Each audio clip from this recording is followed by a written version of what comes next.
been a tough year, but being a midwife is the most privileged job in the world, and that hasn't changed during the pandemic. I still feel very privileged to do the job I do. Okay, so being a midwife during the pandemic, it came with its challenges, but we're used to the environment here changing all the time.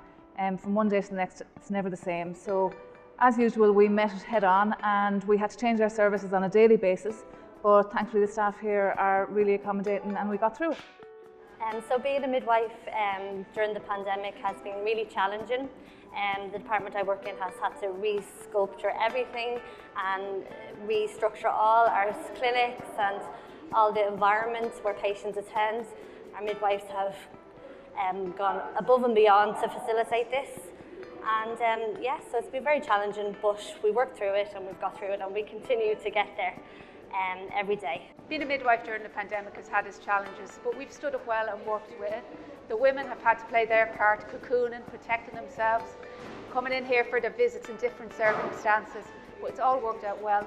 The hardest possible thing is that these women can't see our lovely smiles at the end of a delivery and the delight of seeing a new baby. Being a midwife during the pandemic has been challenging and intense, but still being a part of women's lives during the time of childbirth has been very rewarding as well. So I suppose the one benefit of working on a maternity ward during a pandemic, even with the restrictions in place, is that we get to spend one-to-one time with the women and we really get to support them when their partners aren't around.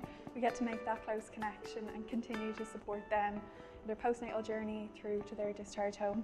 I suppose the most challenging thing about COVID was partners not being allowed in to scans and antenatal appointments, but I feel we have a great team up in the outpatients department and I feel like we have really we've really cared for the women, make sure that they feel like they're not alone up there. We give them to support them whatever that they need. And after the pandemic, I'm looking forward to seeing partners coming back in to the outpatients department for support, but we'll continue to support them as well. So it was quite stressful in the first couple of weeks, but our main priority has always been the women and their families, protecting normality as much as we can, and that's been kind of what we've been doing over the last years, trying to keep it as normal as possible in such strange circumstances. At the start it was stressful, you do adapt, we have adapted, and a family in here in the Rotunda, you know, they're like my family in other kind of way. We get sick of each other, but we love each other. We've been through a lot together over the last year, so it's been an absolute pleasure to be a midwife during this pandemic.